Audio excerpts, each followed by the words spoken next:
नमस्कार, बहुत स्वागत है आप सभी का अपना उत्तर प्रदेश में। मैं हूं आपके साथ चेतन पाठक। खबरों की शुरुआत करेंगे। कानपुर विकास प्राधिकरण की 137वीं बोर्ड बैठक संपन्न होगी। इस बैठक में 12 बिंदु रखे गए, साथ ही वित्तीय वर्ष 2023-24 के बजट पर भी मुहर लगी है। बता दें कि इस बैठक में 5 सालों बाद नगर निगम सदन से चुने गए 4 सदस्यों के साथ अन्य विभागों के आला अधिकारी भी शामिल हुए। केडीए की तरफ से फ्लैट के दामों को न बढ़ाने के प्रस्ताव पर इनके दामों को फ्रीज करने पर सहमति जताई गई। बैठक में न्यू कानपुर सिटी में जल्द शुरू करने पर चर्चा की गई और न्यू ट्रांसपोर्ट नगर की अनिवार्यता को समाप्त कर दिया गया है। केडीए में कार्य करने वाले कर्मियों की कमी पर भी चर्चा की गई है। जल्द ही शासन को इस पर रिपोर्ट भेजी जाएगी और नियुक्तियां की जाएंगी। विकास प्राधिकरण की बैठक 137वीं बोर्ड बैठक संपन्न हुई।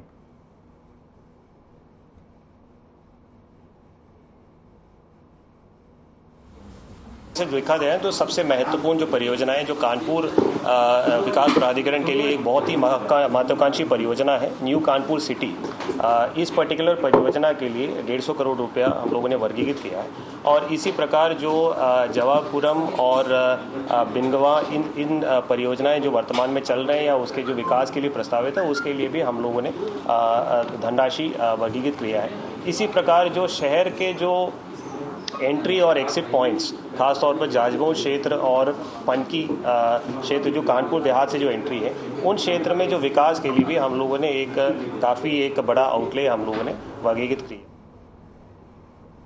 यूनिफॉर्म सिविल कोड पर जारी विवाद के बीच all India Muslim personal law board की तरफ से पत्र जारी किया गया है। पत्र में लोगों से यूनिफॉर्म सिविल कोड का विरोध करने का आह्वान किया गया है। पत्र के मुताबिक देश में समान नागरिक संहिता को लागू करने का माहौल बनाया जा रहा है। बता दें कि विधि आयोग की तरफ से देश के नागरिकों से समान नागरिक संहिता पर राय मांगी है। विधि आयोग को राय का बड़े पैमाने पर जवाब देना चाहिए और समान नागरिक संहिता का विरोध करना चाहिए। पत्र में एक लिंक दिए जाने की जानकारी भी दी गई है और उसके इस्तेमाल करने का तरीका भी बताया गया है।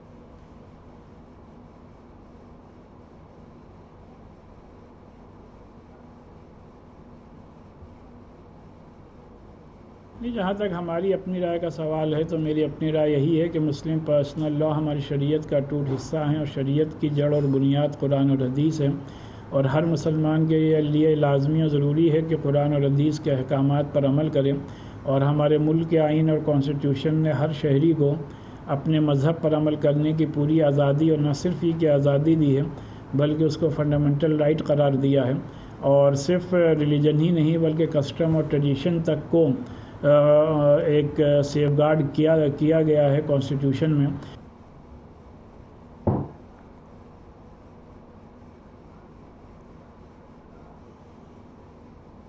अब खबर कानपुर से है, जहां गोविंद नगर विधानसभा के विधायक सुरेंद्र मैथानी ने ज्योतिरादित्य सिंधिया केंद्रीय नागरिक उड्डयन मंत्री को व्यापार बढ़ाने के लिए एक सीधी फ्लाइट देने के संबंध में पत्र लिखा है। पत्र में विधायक ने मंत्री से कहा कि कानपुर में साइकिल का बहुत बड़ा मार्केट है जो कि आसपास के 16-17 जिलों से जुड़ा हुआ है और मात्र कानपुर शहर की ही आबादी लगभग 55 लाख के आसपास है। विधायक ने बताया कि यहां के व्यापारियों एवं उद्यमियों को साइकिल एवं हौजरी से जुड़े व्यापार के कारण भारी संख्या में लुधियाना और उसके आसपास जाना होता है।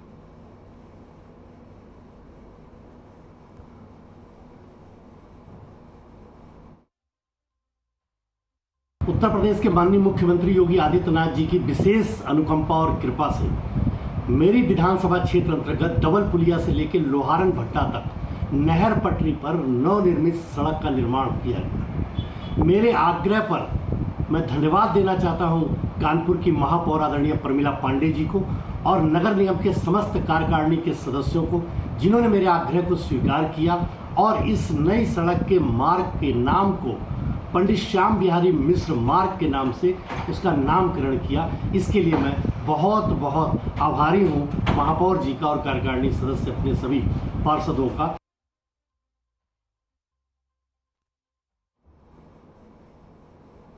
यूनिफॉर्म सिविल कोड पर जारी विवाद के बीच all India Muslim personal law board की तरफ से पत्र जारी किया गया है। पत्र में लोगों से यूनिफॉर्म सिविल कोड का विरोध करने का आह्वान किया गया है। पत्र के मुताबिक देश में समान नागरिक संहिता को लागू करने का माहौल बनाया जा रहा है। अलग अलग धर्म और संस्कृति वाले देश को समान नागरिक संहिता के जरिए धार्मिक और सांस्कृतिक स्वतंत्रता पर चोट पहुंचाने का काम किया जा रहा है। राष्ट्रीय विधि आयोग ने जनता से सुझाव मांगा है कि आप समान नागरिक संहिता पर निष्पक्ष राय दीजिए। उस निष्पक्ष राय को अपनी कट्टरपंथी, अलगाववादी और देश विरोधी सोच से प्रभावित करने का काम all India Muslim personal law board कर रहा है। उसके महासचिव द्वारा आज जारी एक पत्र में मुस्लिम समुदाय से अपील की गई है कि आप विधि आयोग को वो भेजें जो हम भेज रहे हैं, और उन्होंने बाकायदा एक पत्र के माध्यम से QR कोड जारी किया कि इस QR कोड को स्कैन करिए और आप सीधे अपनी ईमेल में पहुंच जाएंगे। उस ईमेल के माध्यम से इन ईमेल आईडी पर ये वाला कंटेंट जो हम भेज रहे हैं वो आप उनको भेजिए अपनी तरफ से। यानी जनता पर अपनी वो महिला विरोधी, जनता पर अपनी वो बाल विरोधी सोच थोपने का प्रयास एक बार पुनः विधि आयोग ये जो all India Muslim personal law board कर रहा है। लखनऊ के गाजीपुर के शक्तिनगर में इलाके में बेखौफ बदमाशों ने घर में घुसकर एक 60 वर्षीय बुजुर्ग महिला नफीस फातिमा की लूट के दौरान हत्या कर बदमाश फरार हो गए। वहीं घटना के बाद स्थानीय पुलिस के साथ पुलिस अधिकारी मौके पर पहुंचे। वहीं फॉरेंसिक टीम को भी मौके पर बुला लिया गया। बताया जा रहा है कि बुजुर्ग महिला पति के साथ गाजीपुर थाना क्षेत्र स्थित लेखराज के पास FM अपार्टमेंट में रह रही थी, जहां उसकी हत्या कर दी गई। फिलहाल पुलिस इस पूरे मामले की जांच में जुट गई है।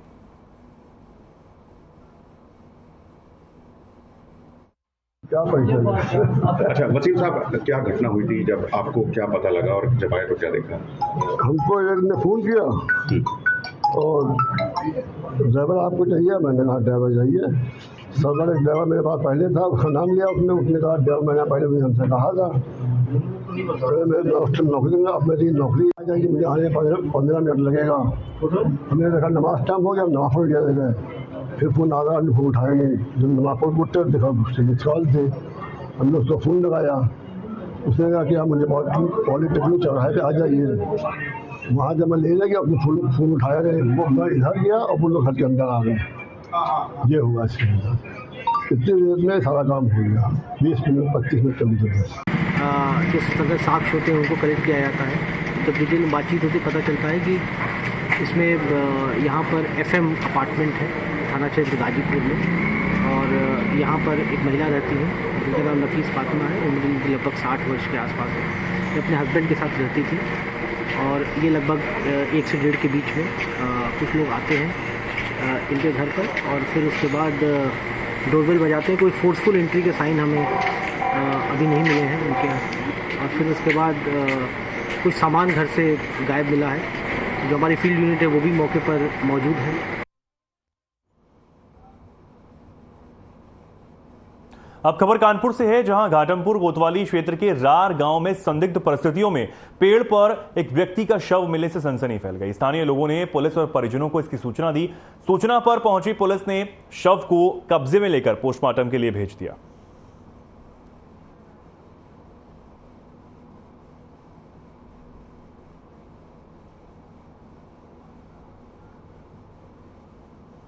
दबंग भूमाफियाओं पर लगाम लगाने में सरकार नाकाम साबित हो रही है। भूमाफिया गरीब लोगों की जमीन और मकान पर जबरन कब्जा कर रहे हैं। एक ऐसा ही मामला कानपुर में देखने को भी मिला है, जहां कल्याणपुर की रहने वाली रचना द्विवेदी ने आरोप लगाते हुए कहा कि क्षेत्र का दबंग आनंद सस्वरूप चतुर्वेदी मकान पर जबरदस्ती कब्जा करना चाहता है। पीड़िता का आरोप है कि विरोध करने पर वो गालियां भी देता है। साथ ही आरोप है कि पुलिस से मिलीभगत करके उसने मकान का ताला तोड़कर 5 लाख रुपए भी लूट लिए।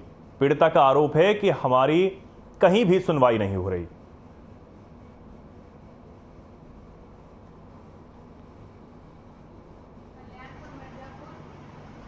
हमारा मकान सन 94 से हमारा है और आनंद स्वरूप चतुर्वेदी जबरदस्ती उस पर कब्जा चाहता है। वो रोज आकर के हम लोगों को गालियां देता है। और सर 1 जुलाई 5वां महीना सन 2023 1 बजे वो आकर के आदित्य वाजपेयी बिना लेडीज पुलिस के हम लोगों को जबरदस्ती थाने ले गया।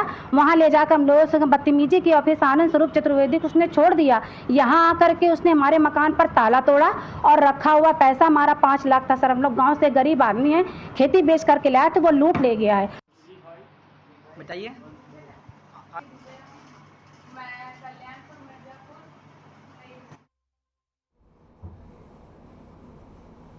अब बड़ी खबर आपको कानपुर से बता दें, एक बार फिर दबंगों का कहर यहां देखने को मिला है। बेखौफ दबंगों ने एक व्यक्ति की जमकर पिटाई की है। मारपीट का वीडियो सोशल मीडिया पर जमकर वायरल हो रहा है।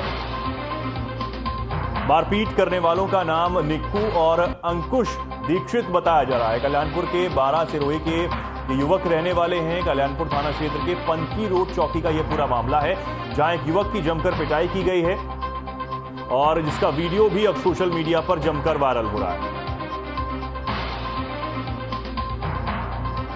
निक्कू और अंकुश दीक्षित इन दोनों युवकों का नाम बताया जा रहा है, जिन्होंने एक व्यक्ति के साथ मारपीट की है और इसका वीडियो भी बनाया, जो वीडियो सोशल मीडिया पर जमकर वायरल है।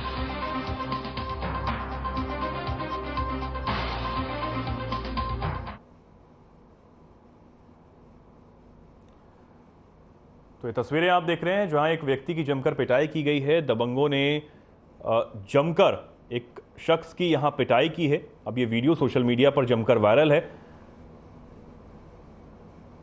कानपुर का ये वीडियो बताया जा रहा है।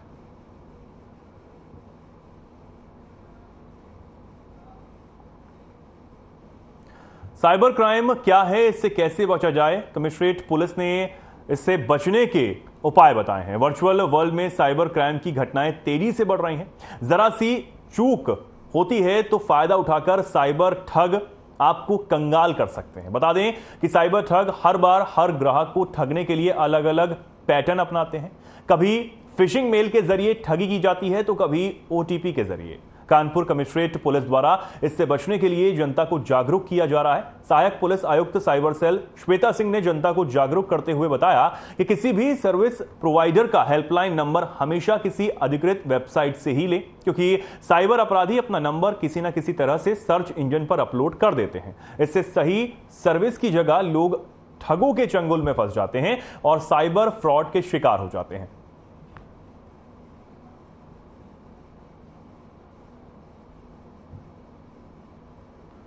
कैसे, आइए जानें। गूगल और अन्य सर्च इंजन की तकनीक कुछ इस प्रकार की है कि पेड लिंक्स टॉप सर्च में आते हैं। इसी फीचर का इस्तेमाल कर फर्जी वेबसाइट वाले स्कैमर्स अपने नंबर को गूगल के टॉप सर्च पर कस्टमर केयर हेल्पलाइन नंबर के रूप में डाल देते हैं। पर AnyDesk, team viewer, quick support जैसे रिमोट एक्सेस ऐप को मोबाइल पर इंस्टॉल करवाकर उसे हैक करने के बाद अनाधिकृत बैंक ट्रांजैक्शंस कर लेते हैं। इससे बचने के लिए customer care number genuine website या ऐप से ही लें।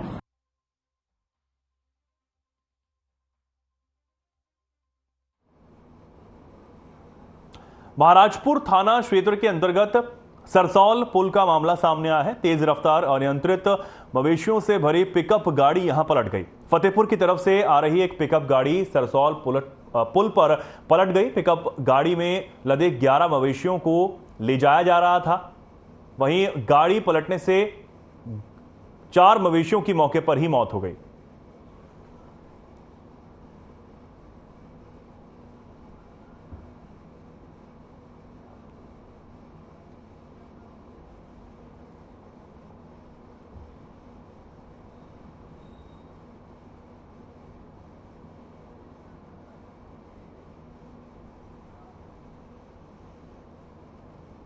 अमरोहा में कावड़ यात्रा को लेकर पुलिस प्रशासन पूरी तरह अलर्ट मोड पर काम कर रहा है। इसी कड़ी में पुलिस अधीक्षक आदित्य लहांगे सुरक्षा व्यवस्था को लेकर भ्रमण के दौरान गजरौला पहुंचे, जहां पर उन्होंने रूट डायवर्जन को लेकर पुलिस कर्मियों के साथ मॉक ड्रिल की, जो पूरी तरह सफल रही। पुलिस अधीक्षक ने जानकारी देते हुए इस दौरान बताया कि अगर कोई भी व्यक्ति हाईवे पर अवैध कट से अपना वाहन निकालता है तो उस पर कड़ी कार्रवाई की जाएगी।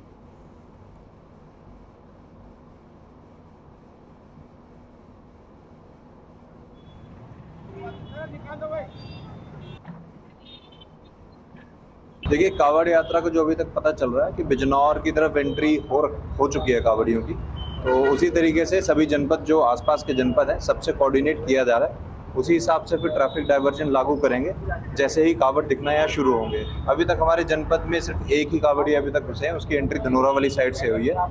इसके अलावा हमारी जो सुबह एक बार हम लोगों ने डाइवर्जन जो जनपद के अंदर का है वो एक बार हम लोग लागू करके देखा क्या समस्या कहाँ आ रही थी। प्रैक्टिकली इन्फोर्स करके देखा तो काफ़ी हद तक स्मूथ था। जो छोटे छोटे लूप होल्स हैं उसको अगली बार जब शाम से जब भी बाकी जनपदों से बात करके डाइवर्जन शुरू होगा तो उस हिसाब से जो लीकेजेस पॉइंट है उस पर काम किया जाएगा ताकि अगली बार कोई प्रॉब्लम ना आए।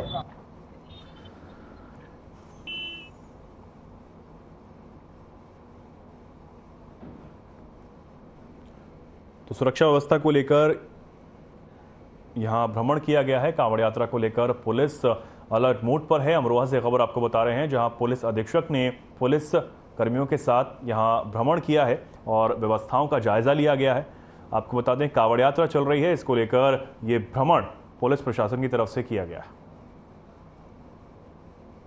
अब बड़ी खबर आपको अमेठी से बता रहे हैं। ड्रग इंस्पेक्टर के बाबू पर यहां गंभीर आरोप लगे हैं। ड्रग इंस्पेक्टर पर रिश्वत लेने का आरोप है।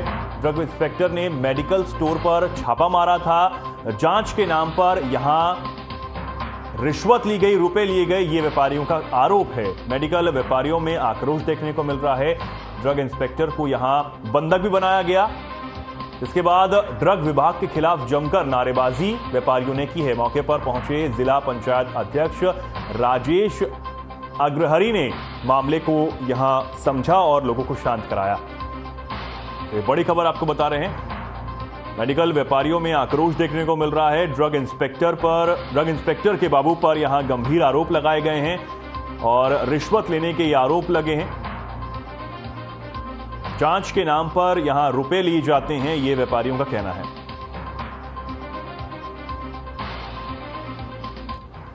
तो ड्रग इंस्पेक्टर के बाबू पर यहां व्यापारियों ने रिश्वत लेने के गंभीर आरोप लगाए हैं।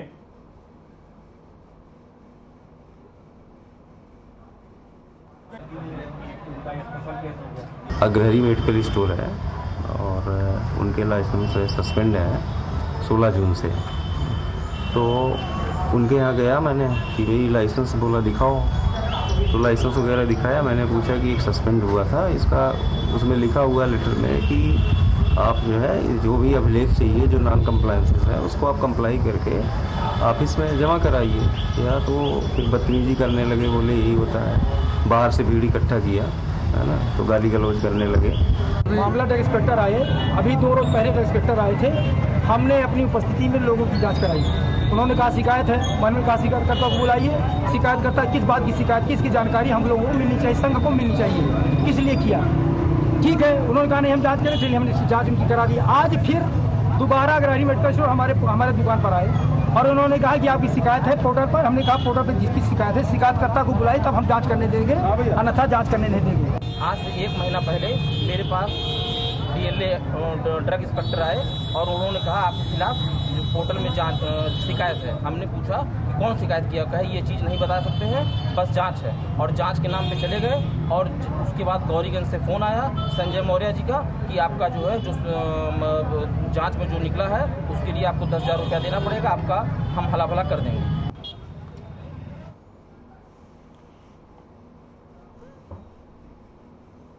आगे बढ़ते हैं। अमरोहा से बड़ी खबर आपको बता दें, उप मुख्यमंत्री ने यहां जिले को 2 बड़ी सौगातें दी हैं। जोया रोड जिला अस्पताल में सिटी स्कैन मशीन लगी है। सिटी स्कैन मशीन का ऑनलाइन लोकार्पण यहां पर किया गया है और इस दौरान डिप्टी सीएम ने कहा कि जिला अस्पताल में सिटी स्कैन काम शुरू हुआ।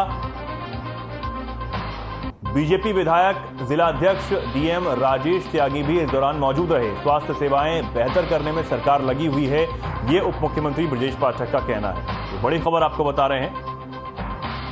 सिटी स्कैन मशीन का ऑनलाइन लोकार्पण किया गया है। जिला अस्पताल में सिटी स्कैन काम शुरू हुआ। बीजेपी विधायक, जिला अध्यक्ष और डीएम भी इस दौरान मौजूद रहे। बड़ी खबर आपको बता दें, उप मुख्यमंत्री ब्रजेश पाठक ने यहां जिले को बड़ी सौगात दी है। सिटी स्कैन मशीन का लोकार्पण यहां किया गया है।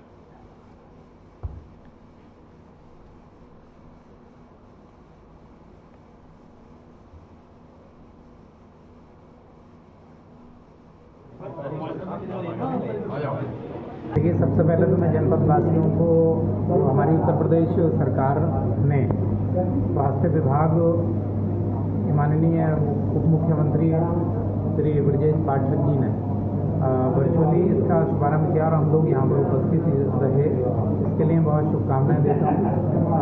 हमारी उत्तर प्रदेश सरकार चिकित्सा क्षेत्र को आधुनिक बनाने के लिए लगातार प्रयास कर रही है।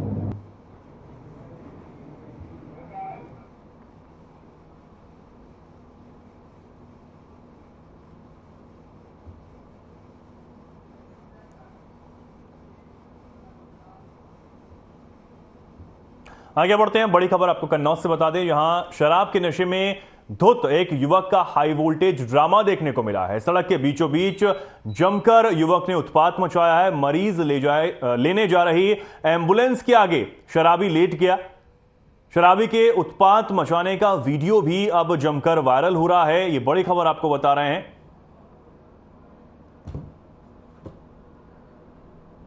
ये वीडियो निकलकर सामने आया है जहां एक शराबी ने एम्बुलेंस के आगे लेटकर जमकर उत्पात मचाया, जमकर हंगामा यहां किया है।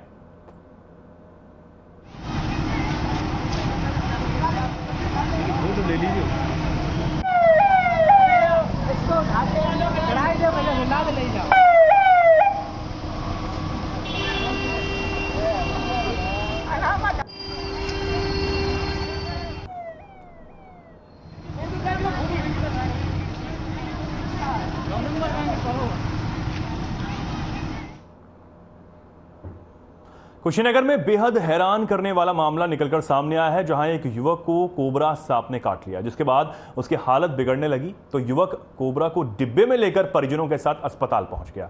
अस्पताल में जब डॉक्टर और स्टाफ ने उसके पास सांप को देखा तो हड़कंप मच गया। युवक की हिम्मत देखकर डॉक्टरों ने भी हिम्मत बांधकर युवक का इलाज शुरू किया। हालांकि युवक की हालत अब खतरे से बाहर बताई जा रही है।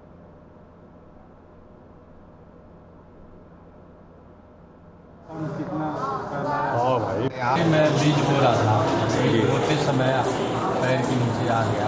मेरा सांप है, बड़ा सा है मेरा सांप, और एक बार काट दिया, जिससे हमारे परिजनों ने यहाँ जिले पे लेके आया, ट्रीटमेंट कराया। अभी फिलहाल में तो कोई समस्या नहीं है? कोई समस्या नहीं। देखिए कौन कितना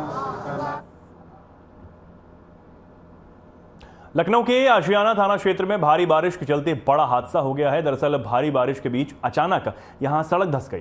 सड़क धंसने से गहरा गड्ढा हो गया। इस गड्ढे में एक बाइक सवार बाइक लेकर गिर गया। मौके पर पहुंचकर पुलिस ने काफी देर के बाद और कड़ी मशक्कत के बाद बाइक सवार को बाहर निकाला। गंभीर रूप से घायल युवक को अस्पताल इलाज के लिए पहुंचाया गया।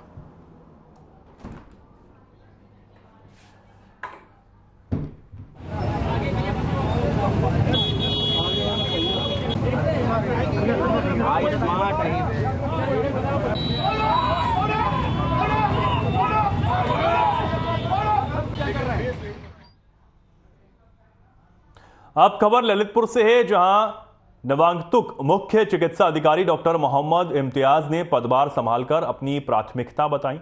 साथ ही उन्होंने कहा कि जनपद के सुंदूर ग्रामीण स्तर पर बने सीएससी पीएससी स्वास्थ्य केंद्रों पर नजर रहेगी, ताकि आम जनता को सरकार द्वारा प्रदत्त चिकित्सकीय सुविधाओं का लाभ मिल सके। कम संसाधनों और कर्मचारियों की कमी होने के बावजूद अच्छी और बेहतर सुविधाएं देने का प्रयास रहेगा।